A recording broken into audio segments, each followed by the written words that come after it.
Hey YouTube, it's Dimitri from BiancoLand, and today we're going to talk about our garden planning for 2018. So this year we bought seeds from the Baker's Field. I'll put a link below. I guess it's Baker Creek Heirloom seeds, and we bought 11 different varieties.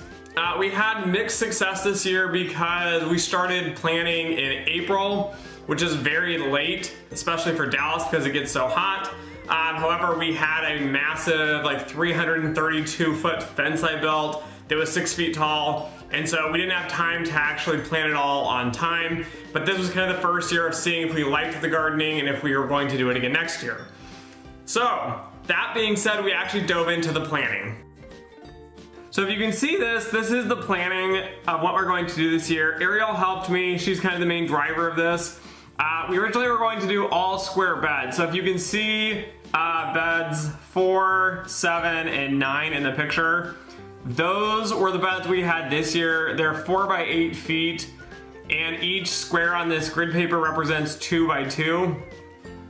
But we decided to really go all out this next year and just dive in to doing a big, huge garden. So this isn't even close to half the space we want to garden in because we have over an acre, almost an acre and a quarter.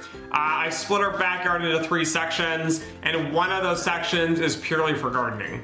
So that being said, we are growing, I guess, kind of different categories of things. I've categorized them into melons and pumpkins, flowers for the honeybees, peppers, tomatoes, other vegetables, herbs, and lettuces. So in total, we're going to be planting 35 varieties this year. So from 11 to 35, it's over 3 times as many, and that's just things that are edible for us. I'm also going to be planting 2 types of flowers. Flowers from Cheerios, which are the honeybee flowers. All right, so after we had this basic planning here where we had a total of 12 beds, is what we ended up doing is actually breaking them down so we can see what's going to go in each bed. And so again, Ariel did almost all of this for me. But we sat and talked about what we wanted to put in each. So we just did grid paper, and I'd recommend doing it like this. So the original zoomed out approach, each square is 2 by 2. And this one, I believe each square is 6 inches by 6 inches. But you can see we have flowers and we have different types of tomatoes. And so we ended up planning all this out. I find this very helpful. And again, it takes multiple pages of different designs to get all these different designs all into one sheet. And so if you're going to do a garden, I'd recommend just planning it out.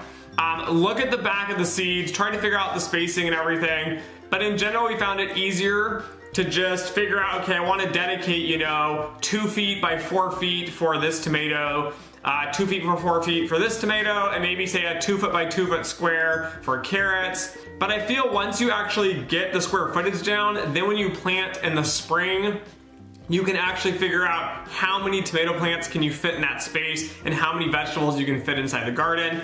Yes, you could go the other way around, but I think it's more difficult to figure out spacing because everything spaces differently. So let's look at everything we have, and I'll just explain what we're going to plant in 2018, but we're super, super excited to get going here and to actually have a ton of stuff growing. And again, the approach that we have is, yes, I love to garden. I am learning a ton from it. Ariel's learning a ton from it. We do spend quite a bit of time out there, tinkering with things, watering, trimming plants, and learning from it. All of our seeds this year are the 11 varieties from the Baker Creek Heirloom seeds, which I'll put a link to below. But most of my knowledge, my excitement, my entertainment, and now my seeds are coming from Michigan Gardener.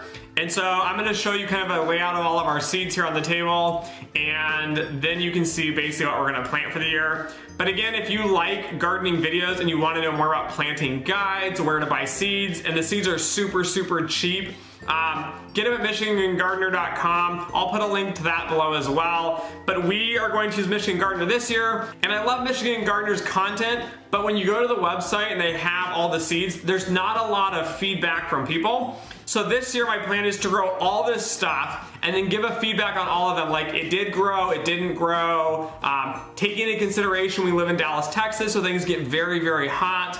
We're doing melons this year, so I feel like we can give better feedback for other people who actually live in the South or in Texas.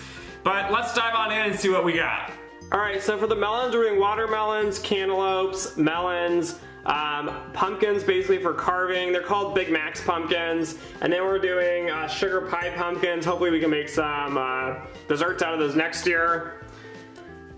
Moving on to the flowers here, we have the Cheerios ones. I'm not sure exactly how many I'm going to plant, but these will all be in raised beds. We're doing bachelor buttons and lemon queen sunflowers. And the Ziploc baggie on the right is bluebonnets, and those are part of Texas, kind of a natural thing. I harvested some seeds from last year from plants I found, and hopefully these will grow well. So this is the most exciting section for me, is the peppers. We're doing canary yellow peppers, like the bell peppers. They didn't grow well good this year, and I think it's because of the heat, but we're gonna give them a try this next year and see how they do.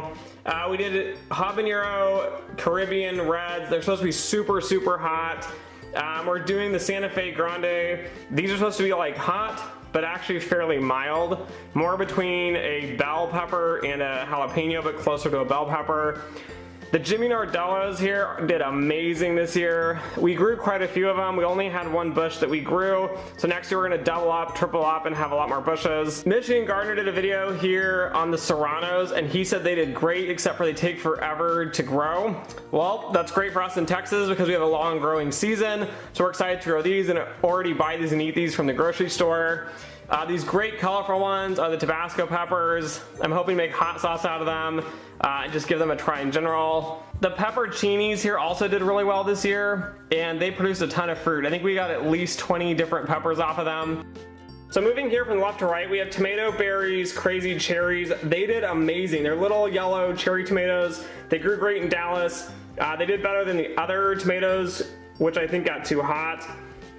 We have brandy yellow, brandy pink, tomato Goldman's Italians, and tomato dusters. We grew red core carrots, red burgundy onions, white globe onions, spring rapini, cucumbers, snap peas, sparkling white tip radishes, black beauty squash.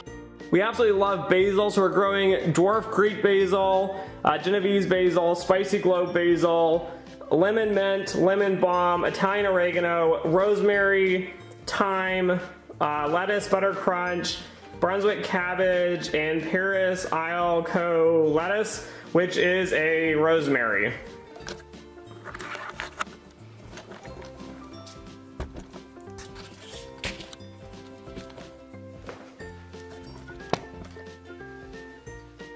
So anyways guys, that's kind of the garden for this year in 2018. If you like what we're growing and you want to figure out if it's growing well in Texas or you want to see how it turns out, hit the subscribe button below, follow us, like the videos if you like them, leave comments and feedback, and as always, until next time.